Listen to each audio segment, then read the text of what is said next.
Okay, so we're live now. Hold on one second. Post this link somewhere.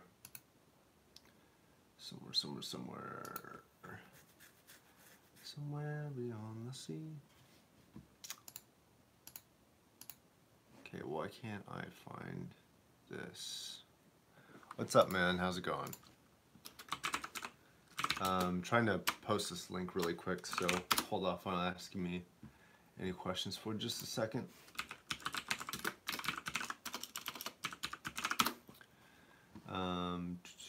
There we go.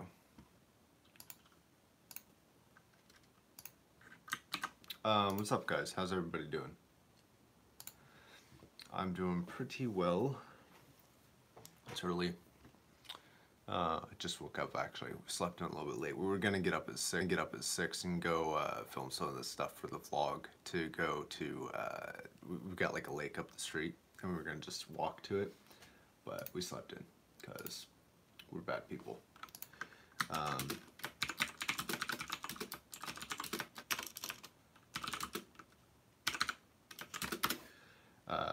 Oh shit, whoops, hold on one second. Sorry, I was just sending this to Discord. Why can't I view comments? Hold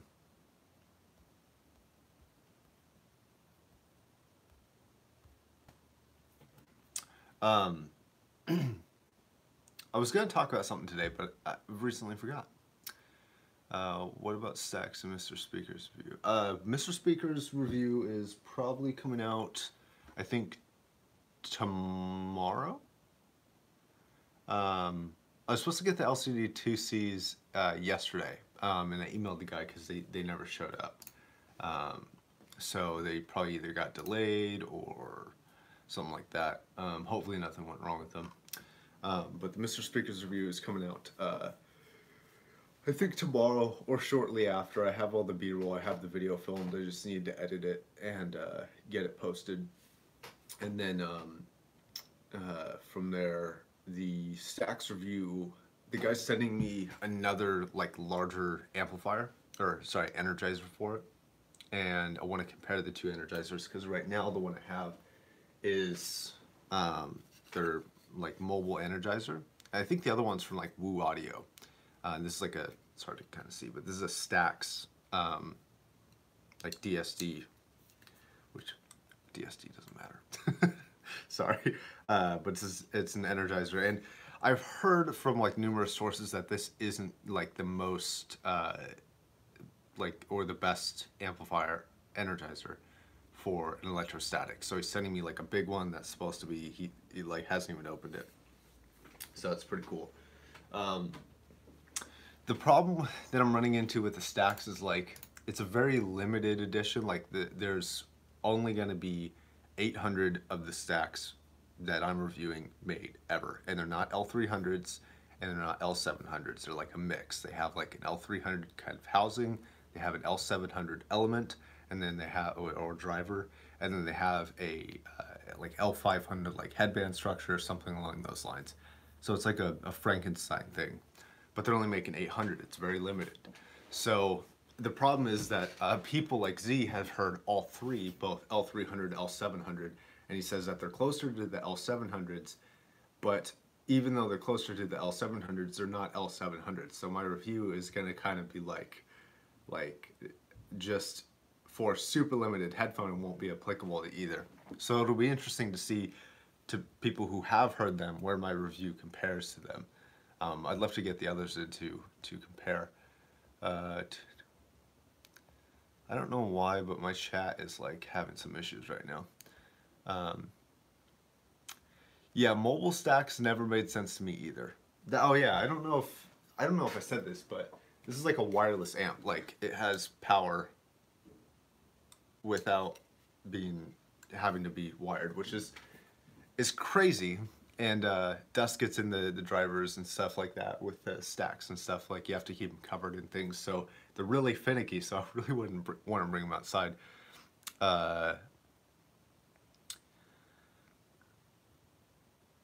Brian, yeah, a guy who's sending me LCD X's actually later this week, which I'm gonna have for a few months, which is awesome because I guess he's just not using them right now because he's like in between desk setups or something like that, and doesn't have a rig for it or something. I don't know his exact circumstances, but I gave him a call yesterday, and he once he listens to his Mobius, because he ordered it, should be here in a couple months. He's gonna send it over to me, but I don't know exact dates. How's it going, Zenith? How you doing? LCD2 compared to M1060. I okay. I can only work in the theoretical because I haven't heard LCD2, but I feel like that's a good way to piss a lot of people off. Maybe not. It might be clear. From what I've heard, like the LCD2 is like it's a clear step up, but I think in headphones in general, the line is beginning to be a little bit blurred between lower end headphones and upper end headphones. Actually, that's kind of one of the it's sort of one of the topics I talk about in the review for the Aeon flows over there. But Zenith, the wireless, I'll go back in comments really quick. The wireless amp, to me, it sounds amazing, but I don't have anything to compare it to with the L300 Limited. So I'm getting another amp or another Energizer, and it's because that's for Stax. If you didn't catch that, that's a Stax Energizer. That's wireless, and I don't have another amp to compare it to.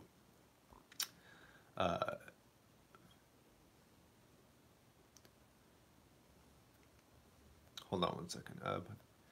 80H M60X, they're on here. If I pull the trigger on a match up, AC6XX, which amp should 66X? Ernest, type in your budget and if you need any like special requirements.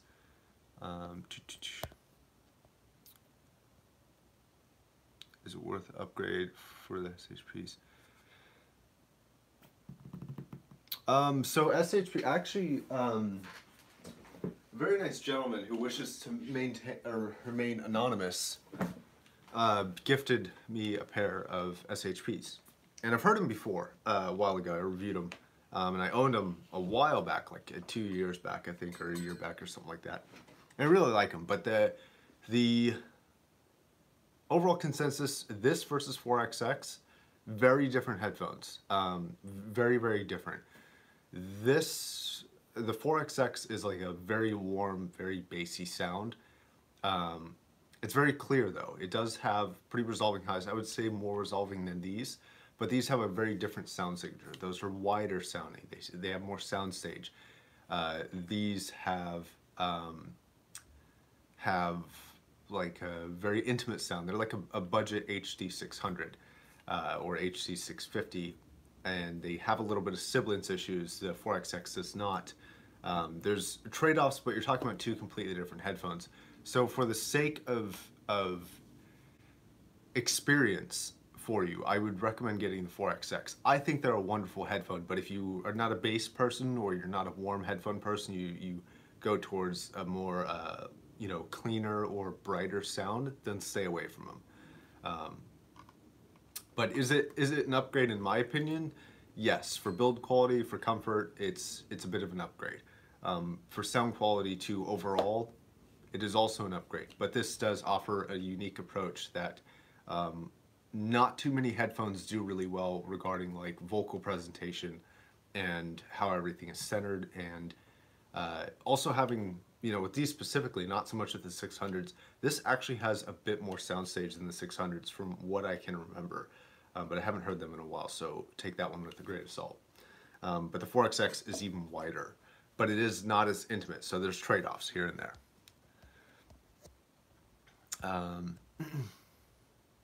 Yeah, and basically, I tried to lay that out as what you define as better, and you can make your own decision there. Audio Engine D1, a good DAC. Is that the one? Hold on.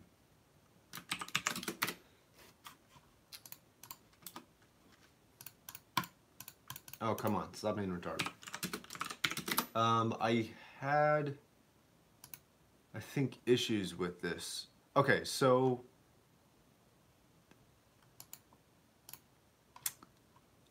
I think that there are better options out there for this, in my opinion. You can look at a Magni 3 that's going to give you plenty of power, and a what is it called? The Fio Tejon. The thing I just reviewed. Look in my old reviews. It's the, or my newer reviews. It's the Fio like D1 or something like that, and that's like a really budget like optical DAC, and so that'll work off a computer or a TV.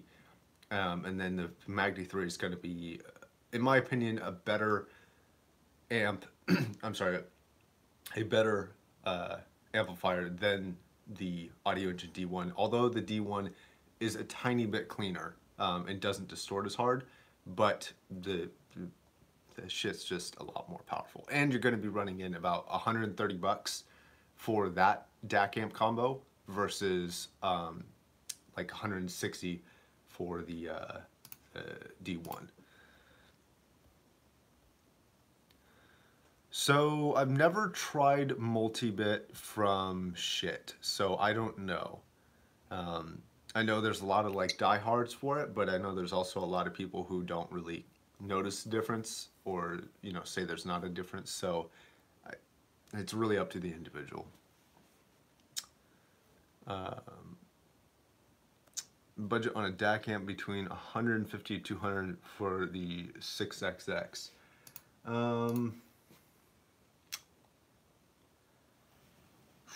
So 6XX doesn't require a lot of power. It does require a bit, but it doesn't require a lot.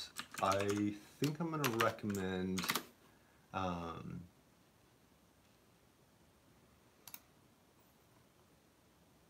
so I would see if you could stretch it a little bit or buy a used Asgard, an Asgard 2, only because it's Class A, and those like 6XXs love Class A a lot.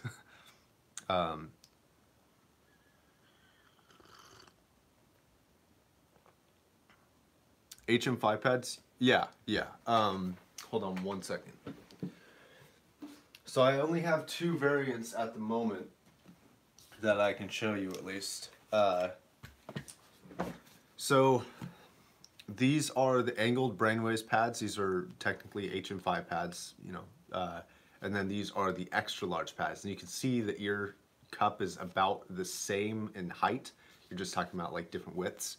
And it's pretty big. I have probably about half an inch under my ear. Now I do have smaller ears, so if you have huge ears, then maybe not. Maybe look for something like a Duconi pad, like this one, for example, where you have this big, gigantic opening that's just very tall, but not as wide as this one.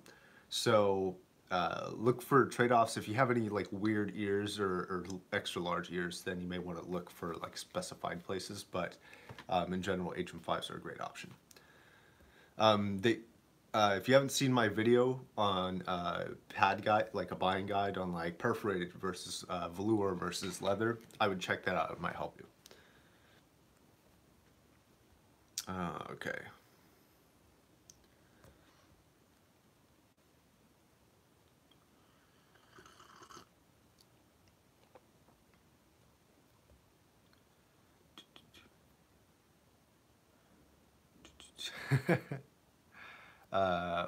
Let me down as Monoprice went downhill since the original M560 and M1060. Like, what the hell are they thinking with it? So yeah, that was my biggest complaint. Or sorry, I keep saying that when it's not actually my biggest complaint. That was one of my complaints for the M650 and M600 was just like the build was really uninspiring. And when you set a precedent with like the M560, that's I think that's part of the reason why people were so disappointed with the M1060 was because like you set a precedent by doing the 560, which was just this incredibly stiff and rugged design, but then you get the 560 and you get the 1060 and it's kind of like flimsy and doesn't really like feel solid. The 650 and 600 feel more solid than the M1060, but not nearly as solid as the 560. So I get where you're coming from.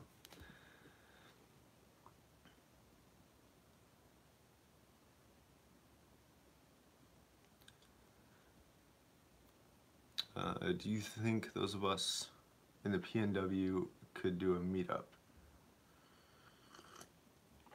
It'd be pretty cool to meet and talk audio sometime. So PNW, for those of you who don't know, is Pacific Northwest, because I'm in Washington. Yes and no, not for a while. I want a big audience because I think if everyone's gonna drive from places, I don't want to end up with like 2 people. I think it'd be a much more fun event to end up with like 10 or 20 people. And for that, you need a relatively big audience. Because not only are you talking about statistical probability of people being in your area, but then you're talking about the probability of them actually being willing to drive out. And you may be, but you know, 10, 20 other people, probably not at this level. I just don't have enough people, unfortunately. But it is something I'm highly interested in doing. What I'd actually love to do, like really would love to do, is set up blind tests for self-described audio files and start to work on eliminating some of the stigmas behind audio, and you know, seeing like, you know, truly does this cable make a difference? Does you know, this does high-low gain with the same decibel output make a difference? And by decibel output, I mean like taking high gain on and having it play at like, let's say 80 decibels, and then switching the amp to low gain and then turning it up in volume and having it play at 80 decibels. Does that actually make an audible difference or not? So there's a lot of things that I like to work on that require a lot of people, but it's going to be a long time before I can do that. Probably start looking at those sort of options around like 50,000 subs, which I'm growing really fast now. I'm doing like 50-ish subs a day, which is awesome. Really, really cool. I think just the other day I made like a thanks for like 2,500 subs, and I'm already at like 36 something. So it's going fast and it's getting faster. But it's something I'm interested in, but it won't be for a while. My current favorite headphone. One that I own or one that I've listened to like overall. Zeno. Answer me that and I'll answer you. Design was bought from a Chinese manufacturer, which I forgot the name. Yeah. You know, believe it or not though, like that's not as uncommon as people might think. There are very few companies who create like truly original driver designs, headphone designs, even speaker designs. Speaker designs are something that's a lot of time copied, or 90-85% was copied, and then a few bits were changed here and there to make it unique or whatever. So it's not that uncommon. I don't think it should be held against somebody though. I think that if they bought the design or are a partnership in owning it, then it's theirs. You know, that's just making a good purchase, or that's just making a good business decision. So if it's a good design, it's not a problem. If it's a bad design, they still own it. I still feel the same about it, but it just wasn't a great design.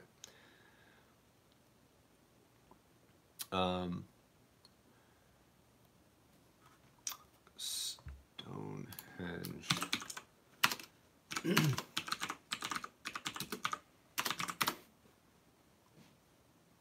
What is that? Oh, this isn't. I didn't know this is in Washington. Stonehenge is in Washington. Definitely be checking that out. Oh, that's right. That's real close to the mountain too. So funny thing is, like, if you go outside of our apartment, if you get to a clear place of trees, you can see Mount Rainier from where we live. It's pretty close to Seattle, and it's a gigantic mountain. If it's on a hazy day, you'll see like the peaks of like the snowy caps, and from far away it looks like a cloud until you're looking at it and you're like, oh shit, that's a mountain. So it's kind of funny, but overall best favorite headphone. Favorite. I would say it's a mixture between I would say it's a mixture between three, and I like them for all different reasons. The DT 1990s, just because everything, like you get everything. You get the detail, you get the bass, you get the clarity, you get the aggressive nature. Um, Probably HC 600s. They're just a classic. They're what got me into audio. I just love those headphones a lot. And then so far, like stacks are very impressive, and I like them because they're just so different than anything I've heard. They're not like, I'll be honest, they're not world-ending. Like they're not the they're not the things that some people have made them out to be. But that just could be my pessimistic view. They're great, but they're not like the most insane thing ever. But they're fun. They're a lot of fun.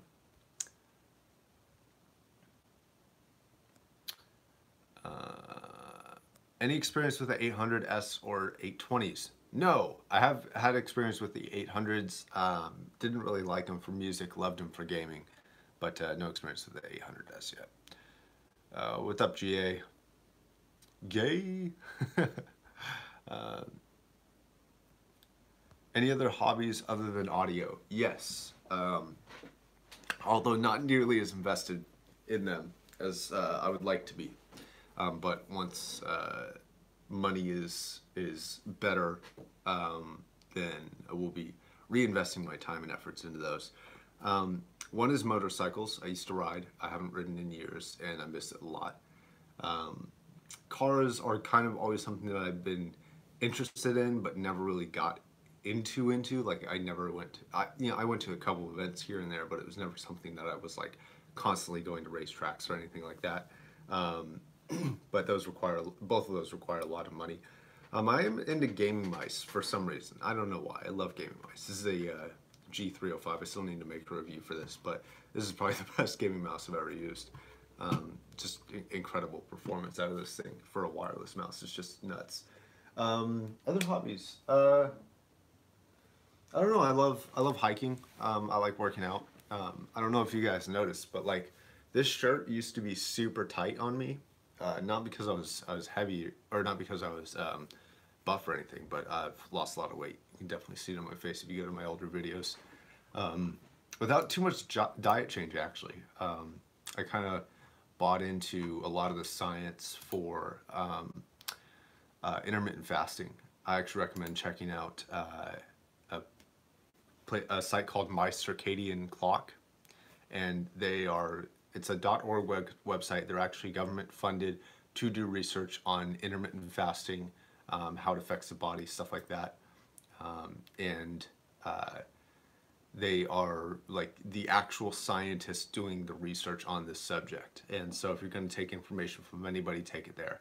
For example, one of the things that I didn't know that was valuable was that I'm not a super scientist or anything, so I can't say exacts, but a lot of people think with intermittent fasting that you can drink coffee. And the truth is you might be able to, but most likely you can't, because they have enzymes that activate something in your gut that has like about a 8 to 12 hour timer. And so depending on your fasting period, you could have that stop working by the end of your fasting period, so it's not actually helping you burn off the food that you're eating, so it's not being nearly as effective as if you just drink water. There's a whole bunch of science and stuff you can read. I don't want to get super into it here, but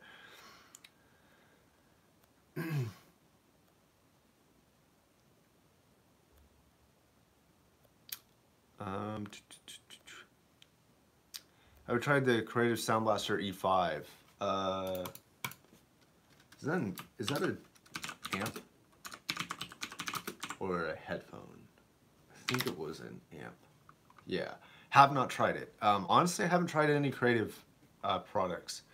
I've heard, or Sound Blaster products, I apologize. I've heard very mixed things. I've heard some people love them and some people hate them. So for my own purchases, I've just kind of stayed away, because usually anytime there's controversy, there's generally a reason why.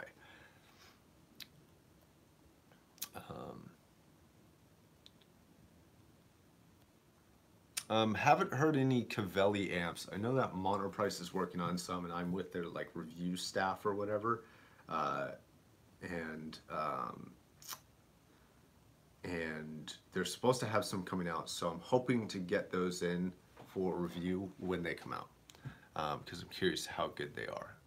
Especially because it looks like they're charging a pretty penny for them, so they better hold up.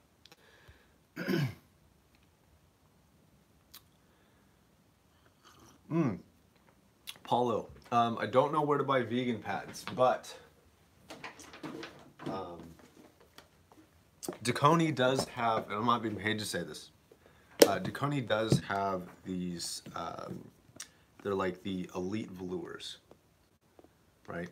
And they're basically supposed to be kind of under the table kind of vegan pads. I don't know if they're exact. I don't think they sound exactly the same because one's velour and I think the other one's micro suede. But from what I hear, these are very, very good. These are specifically designed for the LCD line and the M1060 line.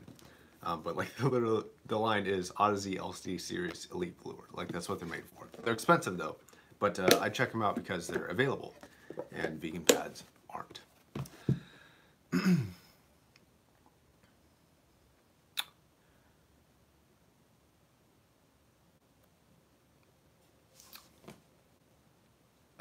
Did I ever hear anything on a revised M1060? Through the rumor mill, I hear that they are working on a second M1060, but I cannot verify what, or not like a version 2, but like the successor to the M1060.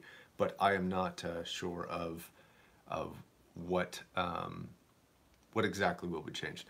Misha, just this review, or I'm sorry, this live stream, God, words, will be up for the rest of today. So it's not going to be super long. I think I'm going to cut it off like 35 minutes today because I got stuff to do. But if you are here late, just catch it later. Francisco, what is stupid? You just said stupid. Well, what's stupid?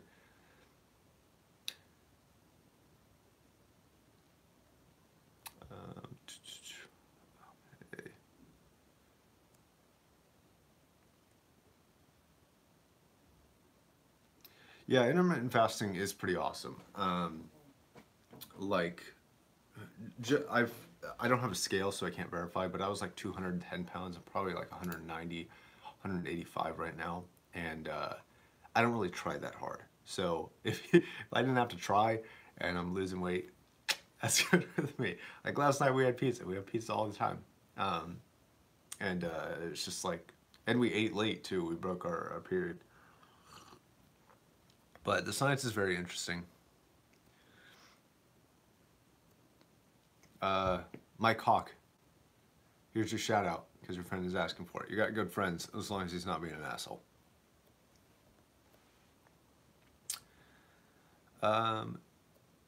M1060 isn't on my list of favorites. It's good. It's very good. In my opinion. I know a lot of people don't necessarily like the sound signature, but there's just like I can't get over the build of it, and like the stacks, the build is shit, like complete and utter just shite. Stacks are incredibly bad for build, but the sound quality makes up for it. And when you're talking about that scale of like how crappy can a headphones build quality be, and their sound quality, you know, it has to make up for that to make it good. It just doesn't quite make the cut. It's up there though. I still like them to this day. I still own them. I'm probably gonna sell them soon to fund my addiction, but yeah, they're fun.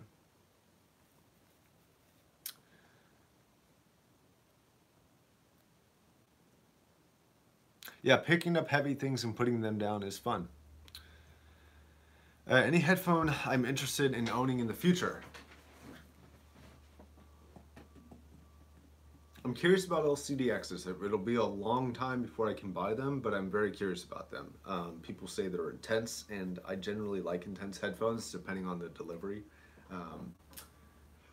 I want to own some of the higher end Mr. speakers, or at least try them and see if I can own them. I do want to buy another pair of HD 600s. I miss those things. I really do. And What else? I don't know. Like, I'm in a very fortunate enough position to be able to just try a whole bunch of stuff. So like, I don't, I don't have to own anything, especially because like after I review it, I can't really listen to it a whole lot.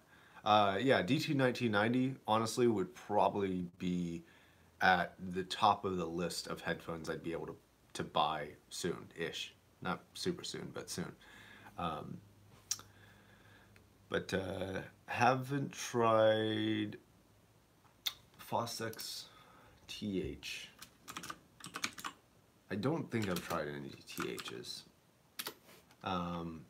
Yeah, I haven't tried any of these. I still have to look up. I'm horrible with names, guys. Like, especially because I know why they do it, but like when companies manufacture items, if they manufacture them overseas, especially in China, I think there's some sort of there's an issue with like the naming for legality for them to export it or something like that. They have to have like a model series and a model number as the name, and that's where all these weird names come from. HC650, TH900s. They all have to have like a model name and number. And I'm not sure quite what the rules are or why it's that way, but something along those lines. Like exporting goods have to be that are being sold have to be numbered properly for like some. Anyways, but with all these numbers and random letters, it's sometimes hard to keep up with stuff unless I'm really familiar with it.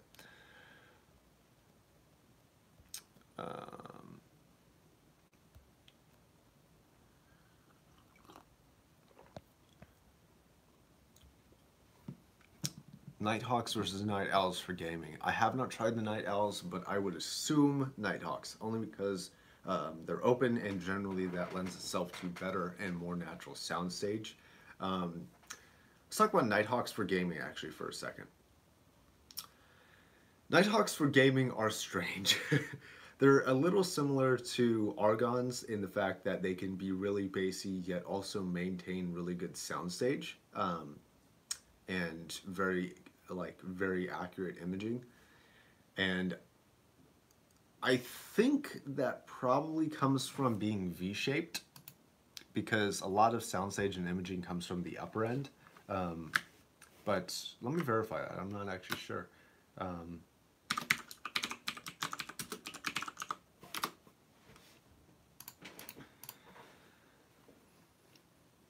Oh, they're not. They're not V-shaped, actually. I mean, they're kind of V-shaped, but like they start dipping down about 300 hertz, and then they just go down, and they keep going down and have a little bit of a bump right about 10K, and then they go down from there. But whatever they're doing makes them like have this just really fun experience for gaming, but you can also still maintain competitiveness. So it's like a perfect mix. It's like right in the middle.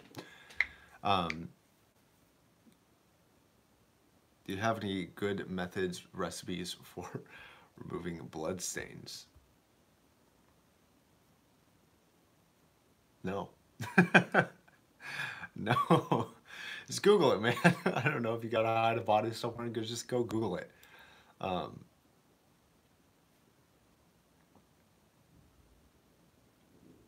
Yeah, I've heard very mixed things about the HC700s as a whole. Some people love them, some people hate them. I'd love to try them, although they're a little irrelevant now. They're not really as popular as they used to be, but I love to try them because I've heard them like for a little bit, and I can't remember exactly how they sound anymore. I don't think I was super impressed, but at the time I wasn't used to listening to high-end headphones. So I was a little impressed, but I wasn't like super impressed.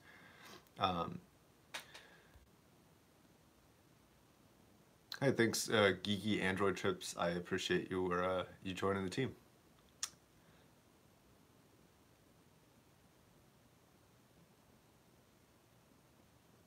Thanks, Eric. Best DAC amp for HC66 or 6XX under 400 shit stack audio god topping others.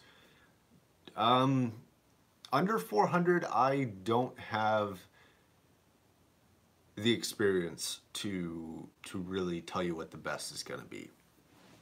I have I have very few amplifiers that are under 400 that I have tried that are near the 400 mark is what, like I've tried a lot, like between 100 and 100 and 200, and a few between like 3 to 400, but very few in that 3 to 400 area, so I don't know.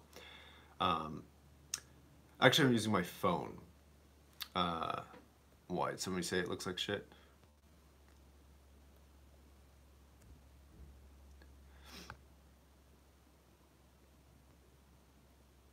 Oh, sexy lighting. Oh, yeah. I've been trying to figure out how to use OBS. Okay, that's a lie. I haven't been trying to figure it out. If I tried to figure it out, I could probably solve it in 5 minutes. But I like the phone because I can just scroll through and read the comments, and it's live and all that stuff. And that's part of the reason why my live streams aren't available on my channel after the first day. So I leave them up for Sunday, and then anybody who views them on Sunday, great. And then I shut them down and take them off after Sunday because it doesn't really fit the aesthetic or the quality of my channel. But it's a good way to connect, and it's not super important for me to be kind of super high quality on these live streams. Two questions, or two comments. Congratulations on the successful RMAF funding. Yes, I'm very humbled. I can't believe we actually made it, especially that fast. Honestly, I thought that when you put that up, it was probably going to get maybe a couple $100 over the course of like 2 months, and we just blew right past that. And I'm going to make an official video response on this, but just like if you did help with that, or you even looked at it, or you shared it, or whatever, thank you. I appreciate it. I really do. It's very humbling. It's very crazy. So, oh crap. All right, sounds good, vegan. All right, they're definitely darker to maintain the realism. Okay, he's not talking to me. By the way, how often will you review albums? That's a nice feature. That's distinctive from other reviewers. Would be good also to know what headphones you like with these albums. I did list the headphones that I tested in that album review. I'll probably put that at the beginning rather than the end because I don't know if everyone's going to make it to the end. So, I'll be honest, it wasn't a super popular video. I think even now it's a so like the videos around it are 2,000 views, 1.2 thousand views, and 1.3 thousand views, and then that album review got 4,300, or I'm sorry, 430 views. So it's not super popular. I'm still going to test this out with a couple more albums. That's a relatively unpopular album. I'm going to try something more well known. Maybe I'll try like a Daft Punk Motherboard, or not Motherboard, I'm sorry. What the fuck is that album? I'll probably try like a Daft Punk album or like a more well-known album, maybe Pink Floyd or something like that, and see if that does better. The problem is that even though I'm very passionate about music, if the album reviews aren't popular, I don't know what happened there. Okay, so here's the thing with this is right now I'm trying to grow the channel so I can start saying, you know, giving kind of precedence in the industry. And once I do that, then I can start introducing new things and see how they do. But right now, the main thing is focused on growth and you know, just picking up, because like the first 10,000 are super hard to get. So yeah, Random Access Memory, that's the one. Motherboard is just one of my favorites from that that album. So depending on how well they do, if I can get them to do well, then yes, I will continue it. I will say that I'm gonna look for maybe, I'll look for 1,000 views on the next one. If I can get 1,000 views within a couple days, like I normally do on videos, then it's something that I will continue to do, because this was a test one, so it's hard to tell you know, people aren't subscribed to it because some people subscribe for my Let's Talk, some people subscribe only for my reviews, and nobody has subscribed for that in bulk yet. Maybe one or two people who saw the video or something like that. So once people start subscribing for that sort of thing, then the viewership will pick up. So I'll have to do a few more test runs, and I'll probably do like 2 or 3 more. And if they're just not making any progress, then it's something that I might integrate somewhere else instead of making full-on videos, because I feel like there could be other things that are maybe not more important, but there are other ways to fill up that space that's going to be a little bit more productive. But talking about music is something that I've wanted to introduce into my videos in some fashion or capacity for a while. And before I was doing like the music that I listened to, and I was just going over like playlists. But I thought it'd be better to break down specific albums, and especially introduce people, because like everyone's heard Random Access Memory, everyone and their mother. So a review of that and you know, a comprehensive breakdown is going to be not very useful in spreading the message about an artist that not everybody knows that I think should know more about. So there's a number of factors I have to consider all of them. So there's a few more coming at minimum, and then if it's a series that seems to pick up and speed up, then it'll continue.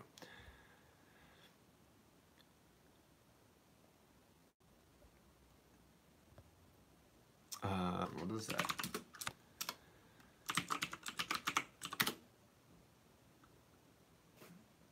What would you love to change about the audio industry if your word is what happens? Good question. I don't know what you mean by cow headphone, by the way. I can't find, unless you're talking about this Creative Orvana Live headphones. I'm not sure what that is, but what would I change? Probably nothing significant. I'd like to kind of be able to, one, introduce a younger audience. Like I try to appeal to the 20s to 35s who are not necessarily the people who are really making up the majority of this industry. And the majority of this industry, by the numbers, is usually between like 35 and 60. And I want to bring in a younger audience because, one, that's going to help bring in more people who weren't already aware. 2, that helps for the growth of the industry as a whole. When an industry grows, you see more competition within manufacturers, you see more manufacturers join the game, and competition breeds innovation. So the more people who get in this, the better that the headphones are going to be, because everybody's going to be competitive. So there are a couple things that I would do to adjust. Price is another huge factor, because you know, I'd like to see like headphones being sold for reasonable prices. You know, no matter what they say, Odysseys do not cost $3,000 or $4,000 to make. They don't. I'm sorry, they just do not. You know, they could be handmade, they could be whatever, but they could do as much research as they want to do, as much R&D they want to do, but they are not $4,000 worth of like, they're just not worth that much. I'm sorry. And you know what the funny thing is that like the business model that they've chosen to take, let's say Odyssey specifically, just as an example here, you know, they sell a couple $3,000-$4,000 headphones. Let's say they sell 100 or maybe 200 total over the lifespan of that thing. And that honestly I think is high. I don't know Odyssey's numbers, but I'm just guesstimating here for example sakes. If they sold that same headphone for $300, which arguably is what its true value is, with assuming like you're going to work in the manufacturing costs, paying your workers to build them, paying for R&D, and then paying for over the lifespan of like a 5-year period, that $300 headphone is going to sell thousands and thousands and thousands of copies, and you're going to net more in the end. but they don't maintain that flagship model status that they're looking for. Now, I think they've realized this, and they're starting to make budget things like the LCD 2Cs is closer to budget. Yeah, the Monoprice M1060. Honestly, if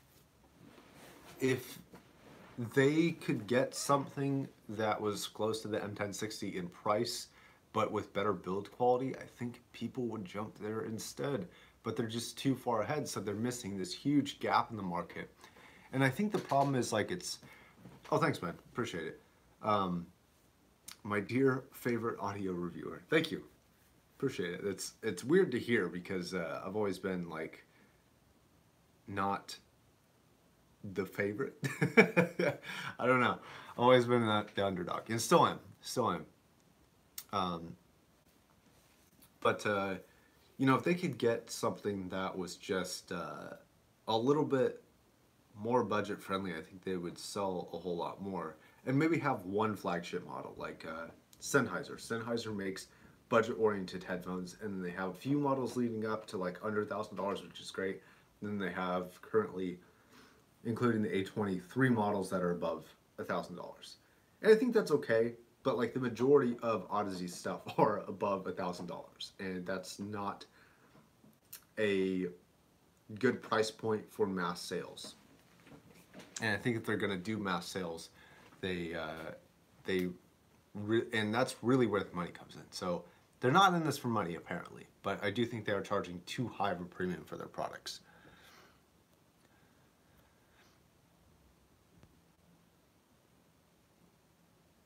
The 1990s don't leak a whole lot. They're not super open. They leak a little bit. I would say like I wouldn't go into a library and listen to them, but just out and about, they're fine. The problem is they're big. Like they stick out quite a bit, so aesthetics are not that great. Even though they are a very, excuse me, good looking headphone, they don't look very good on you. So like these are kind of like flat, and they kind of like form to your head a little bit, but like they have these big bulky bulbs on the side of them, and they're shiny.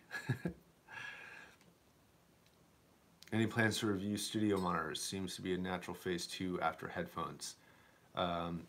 So I actually have 3.0Xs right here in the back, which are basically 3.05s. Those are studio monitors. I don't know if I will continue down studio monitors, not monitors specifically, or if I will do speakers specifically. Another industry that I want to move slightly into, and trying to like build up momentum before I start doing that, is IEMs. IEMs is another thing that I've pretty much neglected a little bit on purpose. People email me all the time about IEMs, and I haven't got back to them because if I start it, I'm going to start it hard and you know, go at it and just do like review after review after review. And right now it's so sparse on people who are offering me specifically IEMs that I don't have enough to really get a really good knowledge base very quickly. And that's what I'm going to wait to try and do.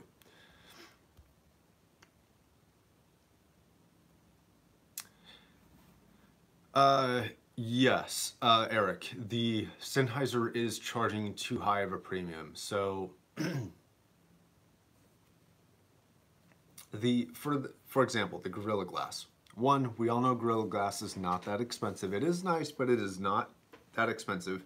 And honestly, the reflectivity of the glass in terms of the convex shape or the concave shape that it has, depending on which way you're looking at it, it can all be simulated on computers, and we all have, manufacturers have computer simulations that can simulate what angle is going to be the best for what sound, and make, you know, a bunch of different copies of it very cheaply in regards to building a headphone. Not to mention that, but they're using plastic and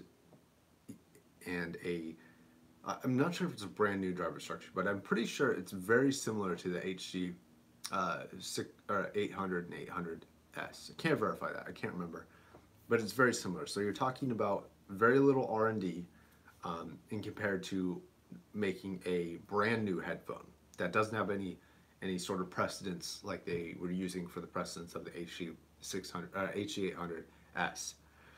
So, and on top of that, if it was the same price as the 800S, but it was just like a closed back option, I'd be cool with it.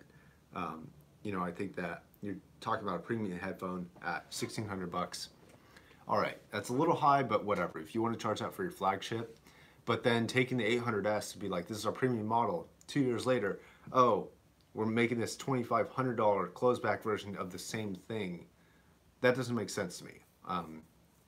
I don't think closed back should be worth $1,000 more, even if it does have Gorilla Glass, which is cool to see. I like the design; it's unique, but it's too expensive in my opinion.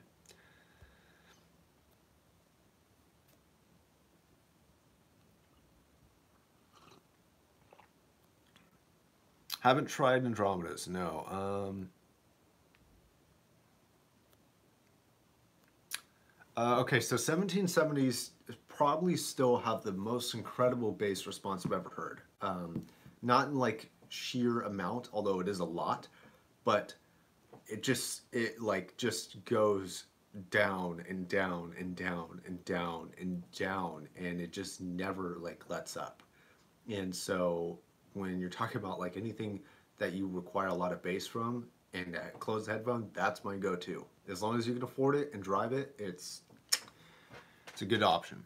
But it is a little bit V-shaped, and the brights, or I'm sorry, the highs can be a little bit bright at times. I don't see why Sennheiser close backs wouldn't be worth it. I mean, it's like the 598Cs were good. 598 close were good. Danella Cod, I'm still not sure how to say your name. I have a Discord server. Go look in my description of my last video, and I should have it somewhere in there.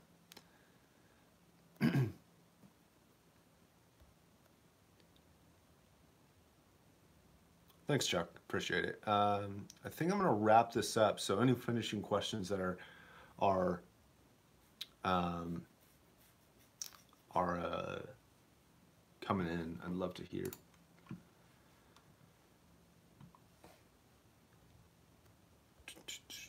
Nothing much. All right, then I will catch you guys on tomorrow's video, and yeah, should be fun. I think it's gonna be the flows, but I'm not 100% sure, but I'm pretty sure. All right, guys, peace out.